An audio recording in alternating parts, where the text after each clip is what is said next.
Kavod. 17th of July, Rabbi Levitt, Pele Yoetz. Became the Zahir Daber, Beloshin Kavod, Beloshin Naki, and therefore you have to be careful to using words of honor or a language of honor or a plain language. Ulakano Shem L'Devarim Shoganai. Use and the nickname should be degrading names. Kagon Sias Sorchim Yomar Lasot Tsarchav Nichnas O Legadolim O Lekatanim. For to accomplish their needs, they should say to do the needs that come, whether big or little. I'm not quite sure what that sentence is saying. Let's see. Shem Elohim Acherim. Right, because you don't use that's just something to know. You don't say Elohim Acherim because Elohim is what we mentioned for Hashem. Mm-hmm. You could mention Elohim. It's because it's a lashon chol. It's a not a sanctified thing. Just the opposite. So you say Elohim Acherim Lo Tazkiru. You shouldn't mention the names of these matters, which are referring to things which are avodah zarah. The Kain Zahir L'Daber B'Lashon Kavod B'Lashon Naki L'Chanos Shem L'Dvorim Shel Ganai.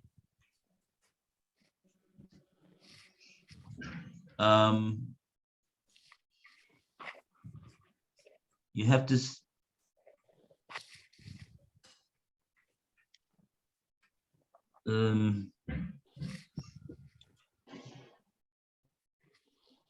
what does that mean exactly?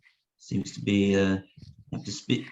You have to walk a tight rope over here. It sounds like you're walking a very tight rope.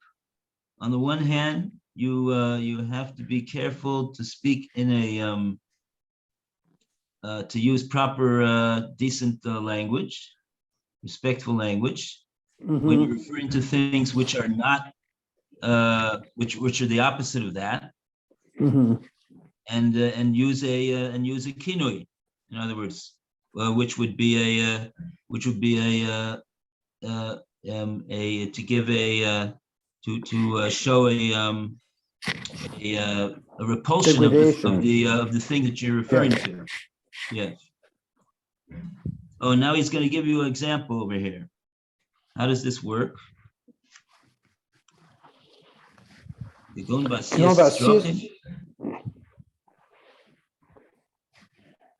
talking about their needs. Yomer Lasot Sorchim. Okay. I think talking about bodily functions. It's talking about the way we talk about bodily functions. Lomer, we say Lomer Sos Sorchim Nichnas Ogadolim Oktanim. We use words like that to refer to bodily. I think he's referring to bodily needs with kinui. Oh, he's not referring to avodah zarah anymore. Okay. I think that one sense that's the way of using lashon naki to say something, to refer to something that's a ganai. I think that's what he's saying. I'm not positive. That would be my guess. That's what he's saying. V'kein shemaz k'makom hatinofes yikro b'shem beis kisei o beis hakavod. Like we talked to a bathhouse, use a beis kisei or beis hakavod. Kein b'dabru al dine zivug yidaber b'lashon nikia b'lashon kodesh. Is this marital relation? I was talking about marital relations here. Right. We use a very plain language. Yishma chacham v'yosef lokaf ki v'dvar shel adam nikar. You should listen to the wise words and take them and add and take them, because the person is known by his word, recognized by his words. Isha Shehu Novel Neveli Daber, a person is a low person, speaks low, Ish Kavod, Kulo Omer Kavod, and somebody who is honorable speaks with honor. Right. Okay, so we see clearly he definitely in the last few lines he's not talking anymore about Avodah Zarah per se. Avodah Zarah. Yeah, he's applying this in different scenarios. Right. Right. So that's what we call our right. We call it a bathroom. We call it a restroom.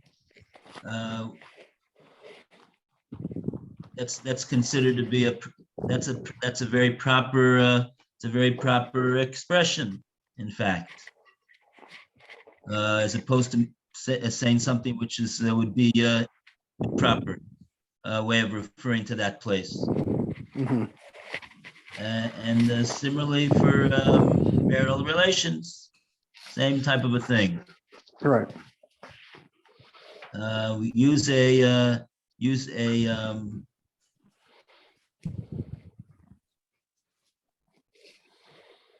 right.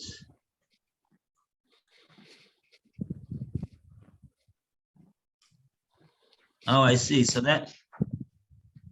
Okay, so once he, I think that whole section is over here. From the time, oh yeah, everybody realize where we are. We're in the last paragraph of Kinui. We're in the last paragraph of Kinui. Yeah. So from the time that he, right after he mentioned the pasuk in Shmos.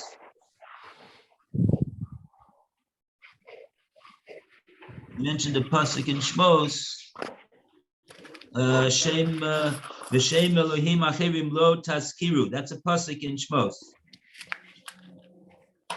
That's a Torah prohibition against mentioning the name, the quote unquote proper name, if there is such a thing, of a certain avodah zarah.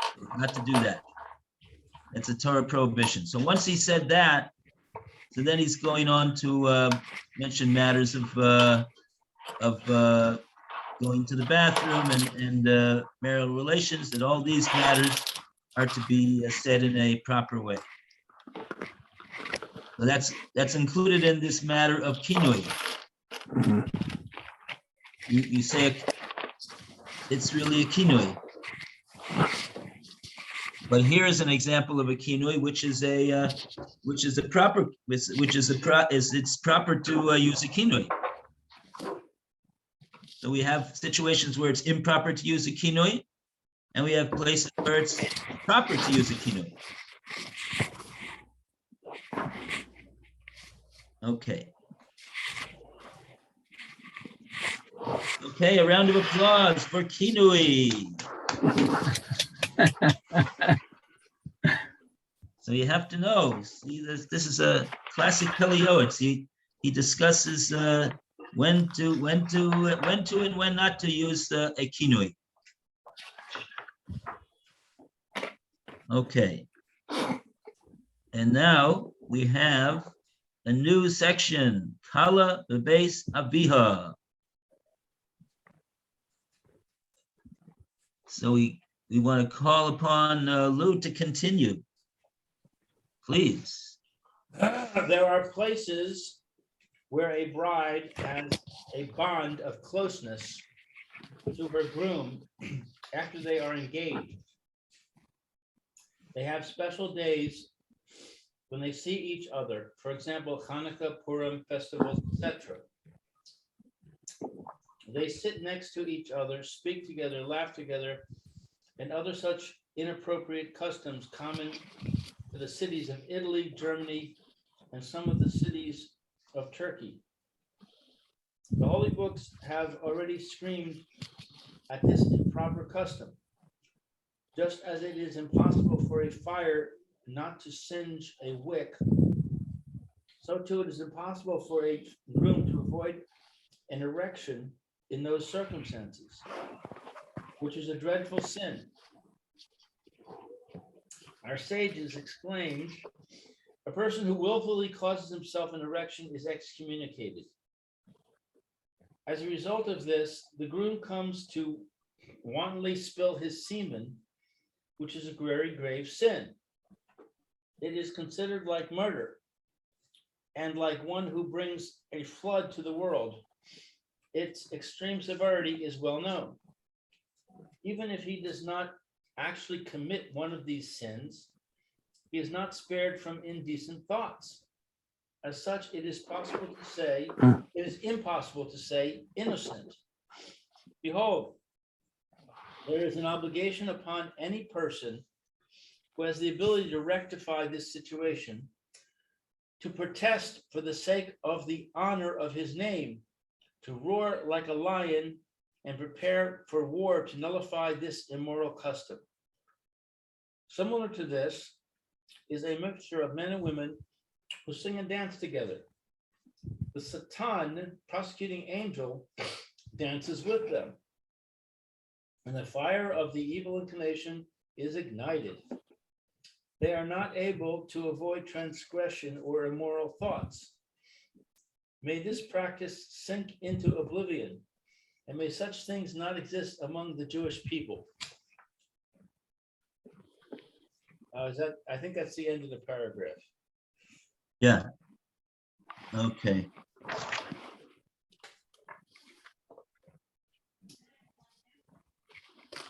Okay, so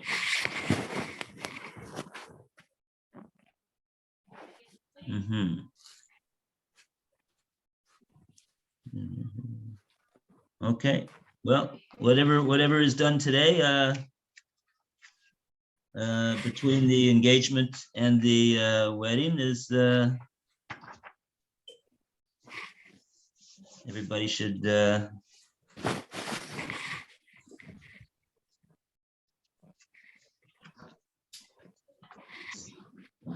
seek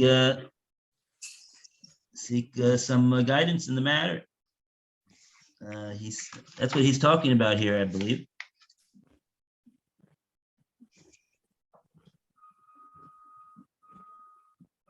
Okay. All right. Okay, next paragraph, we go to Mayor. Oh, Roy's coming in. Okay.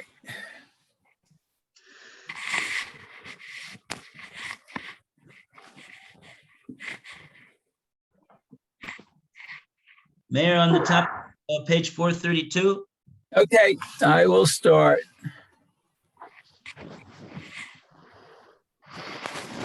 Okay, it says, good and pleasant is the custom in some cities of Turkey that the groom not see the bride until the time of the chuppah. A righteous man must observe this practice. If a person is not able to establish this custom for all the inhabitants of the city, he should do so at least for his family members, their relatives, and those individuals who respond to his calling.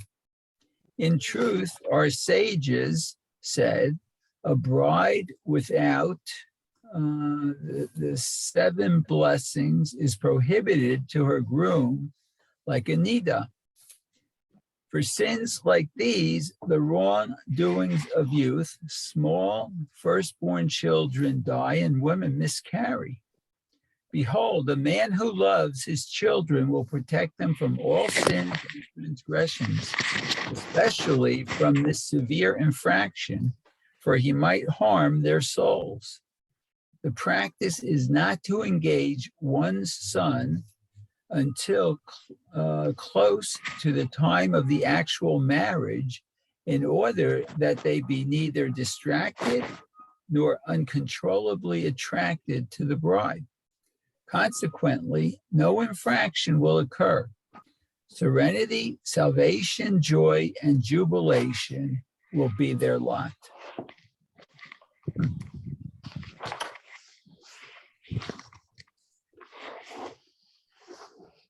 Mhm. Here he concludes by advising the best practice is to make the chasna as soon as possible. So as to cut down the time between the engagement and the actual marriage. Okay. All right, a round of applause for the Kala in the Beis Aviha. Okay, now we go to Ktiva, writing. And we call upon Roy to continue for us, please. Good morning, Rabbi Levitt. Good morning, Roy. And good morning, Mayor. Good morning again. Yes, Alan hasn't come in yet. He's coming in soon. All right. How valuable is writing? What about me? How about Lou? How valuable is Lou? Oh, sorry. How valuable is writing? It is a mitzvah incumbent upon the father to teach his son how to write. For without it, a man cannot lift his hand in mundane or spiritual matters.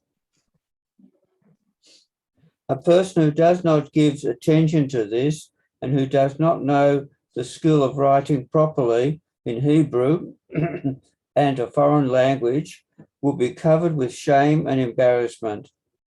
Included in the mastery of this skill is also knowing how to write in block script. How good and pleasant it is if one is able to fill the mitzvah of writing a Torah scroll for himself. Someone who has the reputation of being a Torah scholar has an obligation to accustom and apprentice himself to learn to write in Hebrew with proper prose and appropriate language. It is discernible whether someone is a Torah scholar from the words he uses.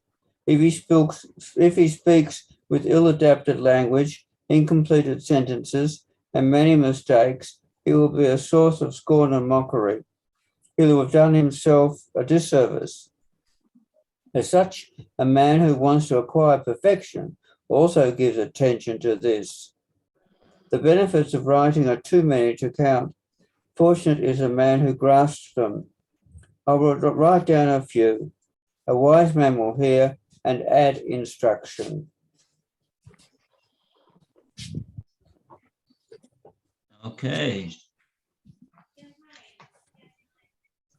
Let's see, Alan, are you there?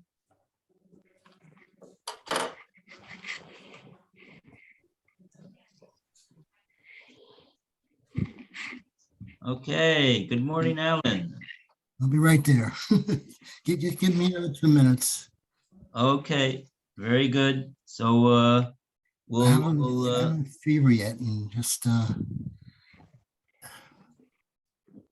no problem. ended up with corona. Hi, Alan. Oh, okay. All right, I'll be right with you. Okay, so we go back to Eliezer. Okay, Hine Misha Chanano Hashem Das V'Sham Chalkenu Miyoshvei Beis HaMedrash. And here we have so Hashem has given knowledge and established a place for him in the Beis Medrash. Matov she Yirshom Biksav Kol Asher Chanano. How good is it that he has the ability to write all his ideas? Chane Hashem, the Chadash Davar Katan, Udvar Gadol, Yal Yisrashel.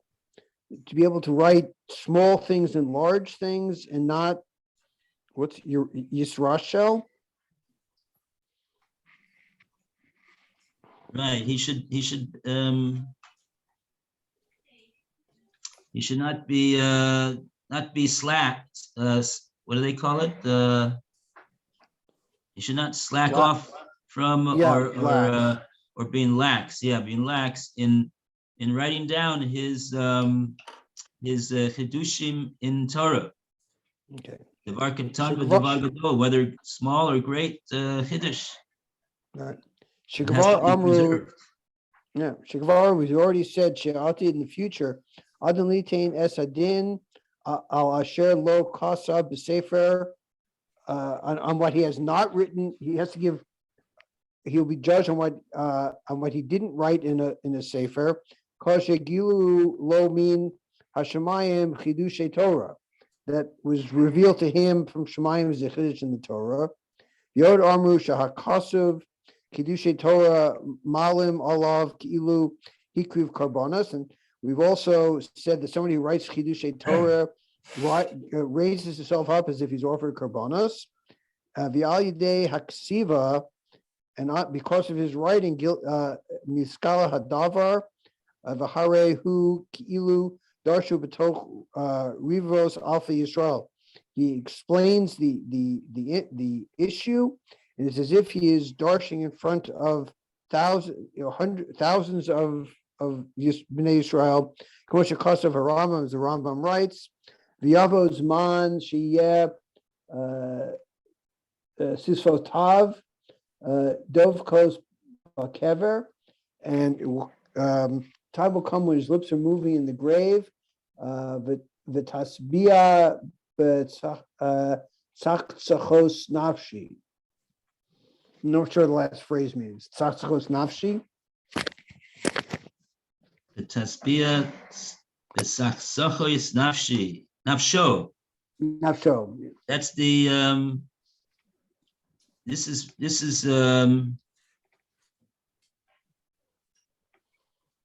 yeah, but he's describing this about V'yavozman. Come a time sheyusif sosav dovos bekever, when after 120 years and a person is in the kever, but the Chidushei Torah that he's written, or even what people know that he has said, and so the Gemara in Yevamah says that Sivsosov Dovavos Bekever, his lips will move, so to speak, whatever it means, in the kever, and the Pele Yoetz is explaining what that means is the Tazbiyah, the Tzachsachos Nafsho, his soul, his nefesh will experience a great pleasure. Mm-hmm. As a result of that, his soul will shine. The Sachsech, Sachsucho is Nafsho. He will be sated with the shining of his soul. So that's only if in most cases that's because he's written it down in a sefer and people have access to it. Whereas if he doesn't write it down, it'll be limited to what people know that he said. That would only be his close circle of Talmidim. But like this, he could reach. He says by the written word, he could reach thousands of people that are repeating his words.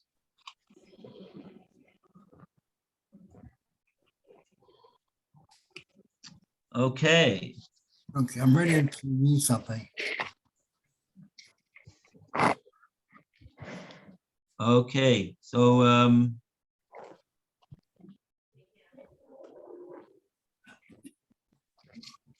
should we go to Alan now? Yeah. Yep. Okay. Which paragraph? We are over here. We're actually in the middle of the top paragraph on page 433. Okay. And we're on the it's 1, 2, 3, 4, 5, 6 lines from the bottom of the top paragraph. It says, if Hashem has bestowed upon him.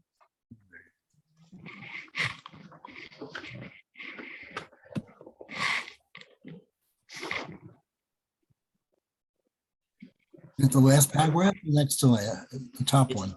It's the top paragraph. Okay. We're in the middle of that paragraph and we're towards the bottom. It's six Got it. lines from the bottom. I have it. If Hashem has bestowed upon him a gifted tongue that knows how to approve with the staff of his mouth, and he writes in a book admonitions and brief collections of laws, etc., it's impossible that at some time later his words will not produce fruit, even one in 1,000.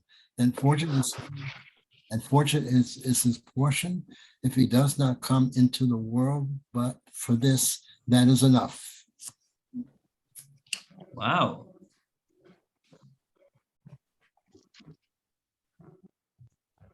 He writes in a book, Musar Admonitions and Brief Collections of Laws.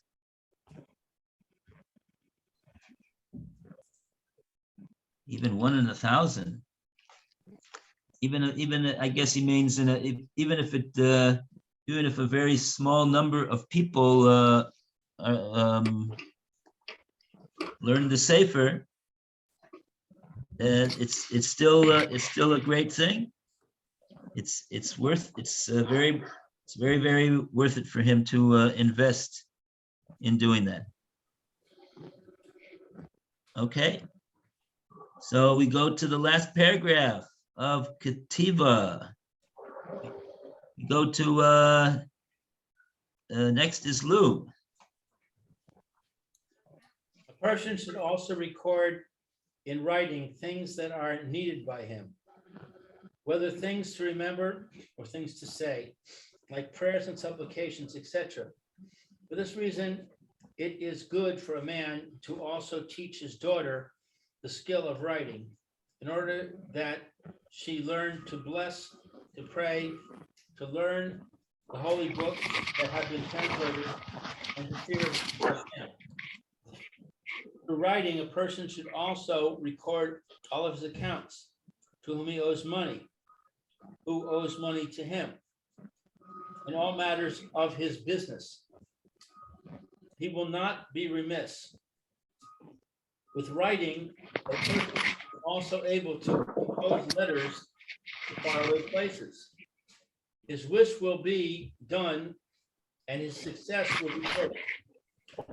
This is especially true when he writes informal letters to his family members and relatives who are far away from him. It is considered a great mitzvah, for one has revived the hearts of those who are depressed, so much so that even someone whose Torah is his profession need not be concerned about his wasting of time when he writes for this purpose. However, this is on condition that he is careful that his tongue is not a piercing arrow to speak badly about someone through his writing and to cause disharmony. Heaven forbid. What more can I say? One does not need to provide proof for things that are so well known. Writing is a very necessary skill, and this applies equally to all people. As such, each person must use all his strength to teach his son or himself the skill of writing, with all of its conditions and intricacies, for its benefits are so many.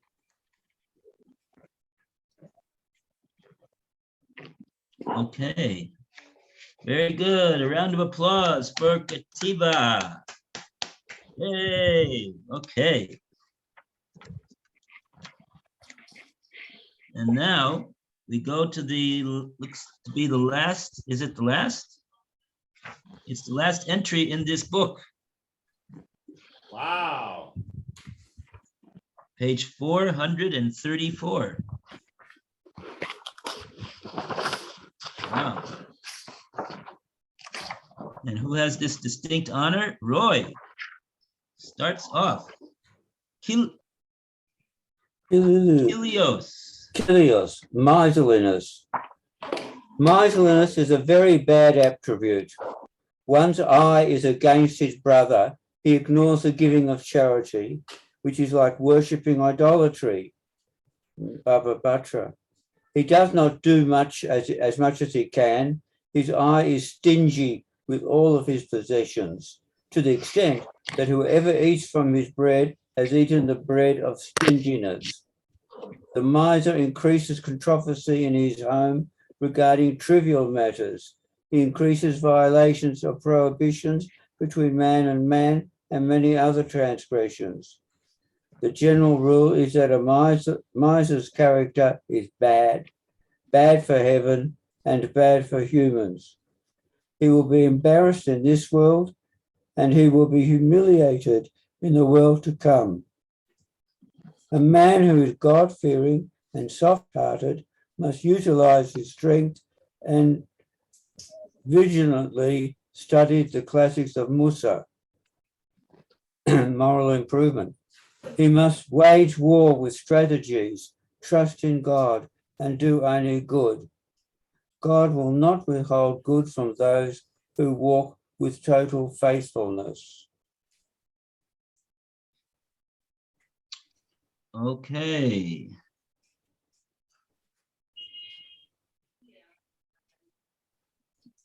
All right.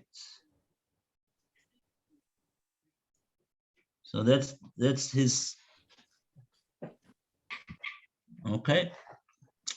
Very good. Next paragraph. We go to Alan. However, miserliness can be a virtue. A person should not waste and spend exorbitant sums in a situation which is not necessary. Behold, the Torah has pity on the money of the Jewish people. A man should value even the minimal amount of pruta and not allow it to go to waste. This is what we found by Yaakov, who endangered his life for the smallest of vessels, because the money of righteous people is precious to them, since they earned it without any infraction. Affluent people who do so much good with the money are not allowed, because of the fact, to splurge and squander their money and thereby violate "you shall not waste." Behold, they have not enriched all of the poor people yet. They will give an accounting in the future as to how they spent the money that was entrusted to them. Torah scholars, their wives and families have a special obligation to be frugal in their expenditures and not to spend money except on those things that are essential. Any other attitude is unacceptable. The whole purpose should be to minimize their expenses as much as possible and not to care about any aesthetic deficiencies in regard to their clothing, jewelry, preparation of their food, wines, oils, etc. They should not be sensitive with the minimal, in order that the Torah scholar should not be distracted and needs to decrease his work, the work of heaven. Heaven forbid.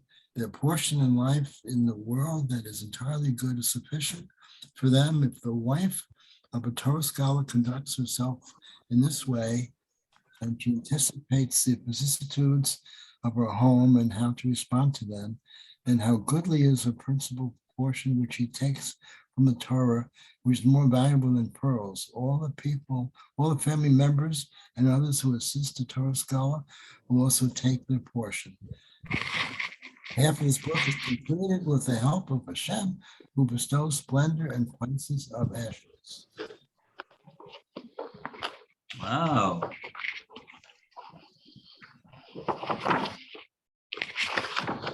Rabbi, before we continue, should I fast today or not?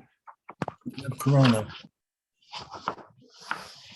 So I'm having a hard time hearing. There's a lot of Got it? surface Someone's making noise. background noise. Yeah. Should I Yes, sir. fast today or not? Oh, it I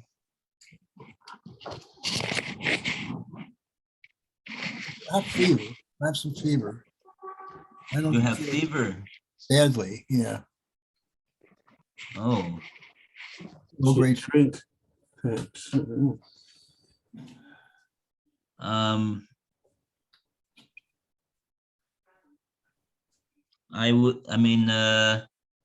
think I think the best thing to is Rabbi Baum available? I sent him a note. I have it. Okay. Yeah, I Yes, yeah, I Tim. think Okay. I think he's better qualified to Mhm.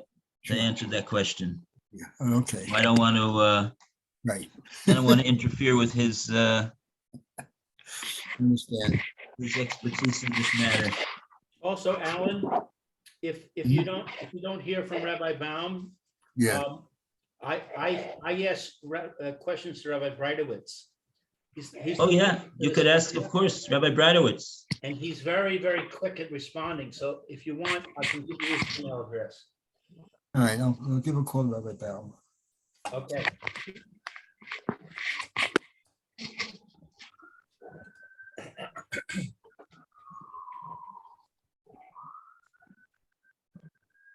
Okay, very interesting. I'm just looking in the Hebrew edition. Do you have those words in your Hebrew edition? Eliezer, about Which, half of the book is completed. well, I don't because, well, I don't have it here because I'm already in my second volume. Hold on a second. Let me check. He does write that where I have the end of the first sefer at the end of Yud. He does write it there. Tam nishlach chatzia sefer. There's a hakel. Oh, okay. Natan. Now the other thing is, I actually have a section following called Klilas Yofi. I have that It in goes the beginning on. of my second book. Yeah, that's the beginning of the second sefer. Okay, well, I have it here. Okay, fine. So it's the second sefer. Okay, very good. Okay, So very good. have to go and get the second sefer now. Okay, we'll have to go and get the second sefer. Excuse me.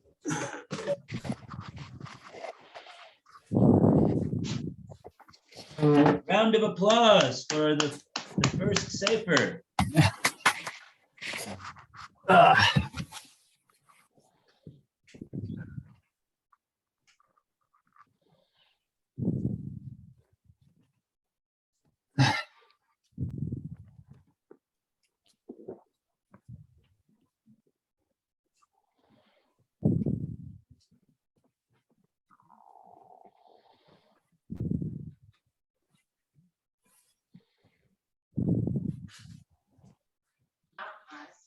Doing what it is that we have to do. In other words, you have to show her that you care for her on all levels. On all levels. And give her the attention and give her a good feeling that you care and the general way that a woman will respond, feel that her husband really cares for her and is interested in her, is like I think my husband said, I don't know if it's that question, but when I think you did. If you did use the session, and you make sure that her heart then the rest of her will not feel, right? So therefore, right, that's what he said, right? So when her heart then he has a much better chance of the rest of her. Now, is it gonna happen every single time? Maybe not. Because we're gonna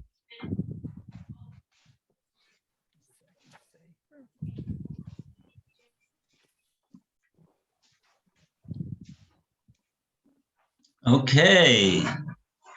Wow.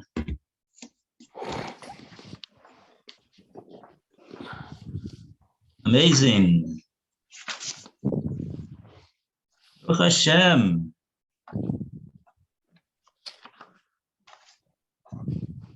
So let's see.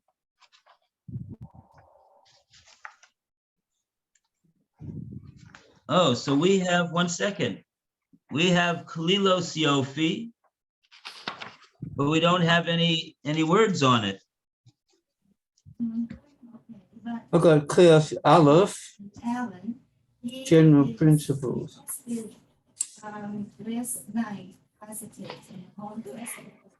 Just looking And- to see whether the And Klios Base. oh, okay, fine. We have the same exact thing in the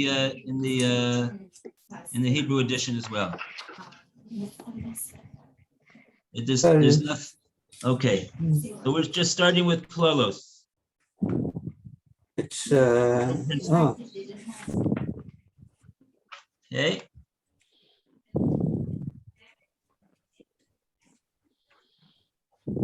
Okay, so, and then, I see, then Kuflet Lamed. let's see, who Alright. should, who, What, so we're on, we're on page 9 in the English, and, So, are we up to Eliezer again? so it's. Who's reading? I forget. Well, he has a Well, little bit of. Alan did the last piece. He's coughing and his. Alan did the last piece. Who's after Alan? Who wants to read? I'll I read. guess, oh, okay, you go ahead, Lou. Okay. One can learn from generalities. Behold, I have begun to complete that which I planned, to record general principles in brief regarding those sins which people are not careful about and their severity, and those upright practices which a man will do and live by. I am gathering pieces from various works to the extent that my hand, my weak hand, is capable. A man who desires life will place these words as a remembrance between his eyes, and he will recite them daily. A wise man will hear and increase instruction. He will remember and not forget. If you choose life and want to be saved from the demon, Katov, stay away from evil and do good deeds. So Katov, is that the name of the demon?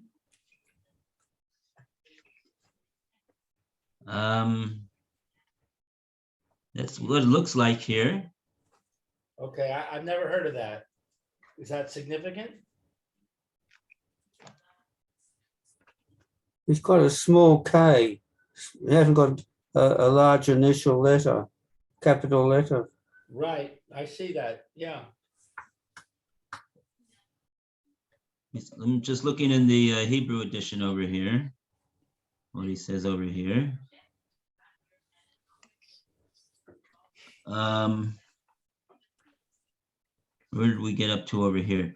Ishmael Chacham Yosef Lekach Yizkor V'lo Yishkach Im B'chata B'chaim U'Linatzel Mikatov. Katov. Oh, actually, I think we say we have a. There is a reference to this in the pasuk in Tehillim. What's it? What do we say over there? Yeah. Okay, so that's. You ask, is this significant? So we of course cannot. It has a certain significance, but of course, the remedy for things of this nature is like we say from the Beis Levi that we learned, that the Beis Levi says that Herdas Adam Yitain Mokesh. When a person fears something, it even has the ability to bring that fear, what he's fearful about, upon him, even if it wasn't actually in the neighborhood. But on the other hand, Boteach is Gav, but the one who this is a pasuk in Mishlei that I'm quoting. This is the very beginning of that what we learned about the Beis Levi, Maimer Abitachan. So our response to these matters is to say that we have bitachon that Hashem is good, and he will do good, and he loves us, and he will protect us from such things. That's all. Right? We shouldn't worry about things that might happen to us or could happen to us or we think should happen to us. this is not the proper response to, it's not the proper attitude. He's mentioning that there are such things like this. Okay, all right, okay. But the response is to be he's what he wants it to do is to it should be it shouldn't be a cause for us to get worried about something. It should simply be a cause for us to make sure to try as much as we can to do what we know to be the Ratzon Hashem. And if that's what we and b'chol zot, as we say, in any event, to always rely on Hashem's goodness.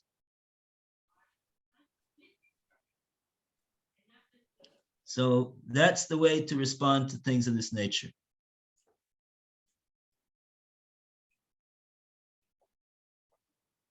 Okay. Now we go to number 1 at the head of the list. And who's next? Who wants to read next? I guess I can read. Mayor, okay. Okay, 1. At the head of the list of sins is Lashon Hara, which is equal to idolatry, immorality, and murder from Erechim. Lashon Hara is defined as speaking about the shame of one's friend in a manner which is not well known, even if it is true. Who is the man who wants life? He must guard his tongue from speaking evil and make himself like a mute who does not speak about his friend, either good or bad.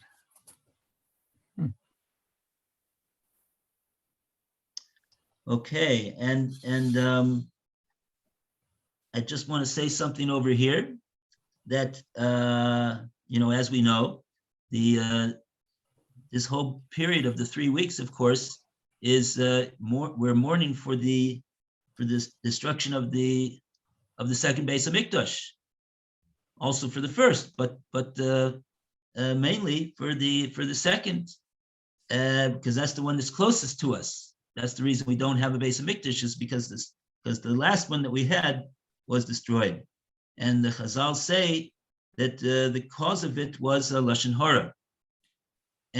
So the Pele Yoetz is telling us, don't speak Lashon Hara. Be very careful about speaking Lashon Hara. But in addition to this, one should remember the admonition of Reb Chatzkel Levenstein, the late great mashgiach of the Mir Yeshiva that survived the Holocaust and went all the way on the Trans-Siberian Express, all the way across Russia to Shanghai, and reestablished the yeshiva over there in the Far East before coming back to Eretz Yisrael. So Reb Chatzkel says that not only do we have to focus on not speaking Lashon Hara, but even more importantly than that, we have to focus on correcting and remedying the cause of why it is that people speak Lashon Hara. Why is it that people speak Lashon Hara? Because they look at someone and they see him doing something improper, and they say immediately, oh, this person is improper. And then they start telling Lashon Hara about this person. The person is improper because they saw him do something improper. But the truth of the matter is that the person, the person is not improper. Like Bilam said in his Nevuah, Lo hibit Aben v'Yakov v'lo ra Amel b'Yisrael. Hashem, the sins of the Jewish people. He doesn't look at the sins of the Jewish people. What does that mean? It means that he does not focus on the sins that the Jewish people do. He focuses on the big picture. And the big picture is that the Jewish people are gewaldic. They're amazing.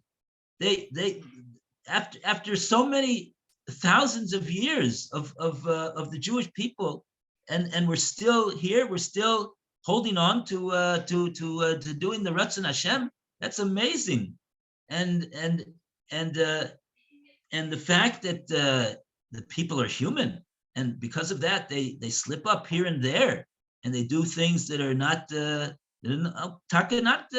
right thing to do. But does that mean that they're not good people? So therefore the whole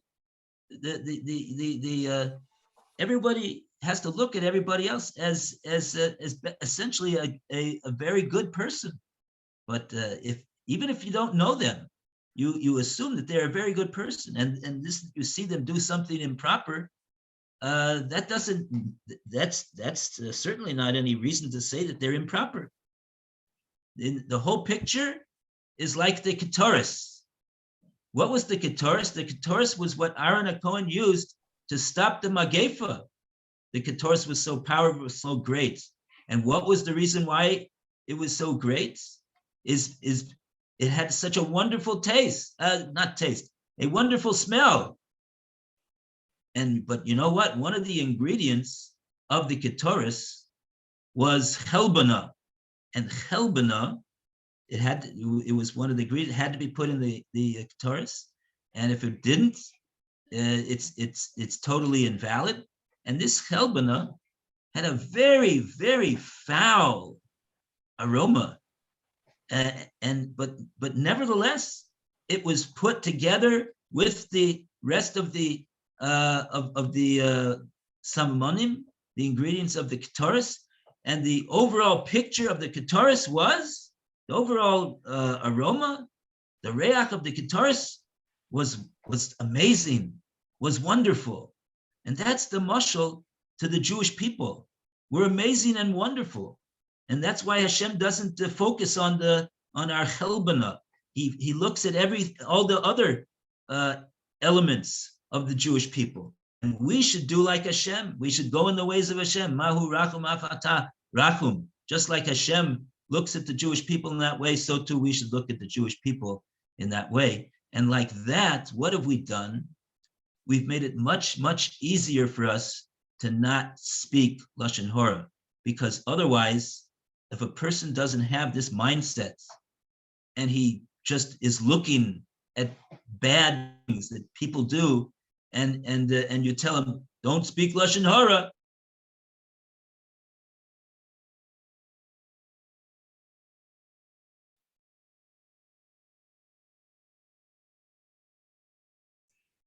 What a note to end on. Oy vey's mir. Rabbi Levitt, you're muted. Oh, there you go. Okay. So that's the matter, that together with the admonition against speaking Lashon Hora, we have to rewire our brains and take a proper mindset, and like that we will have the remedy and the way to avoid speaking Lashon Hora. And on the contrary, we'll be going in the ways of Hashem and looking at people in a good way and speaking about them in a good way, and which is really the actual truth. Okay. Thank you, Rabbi.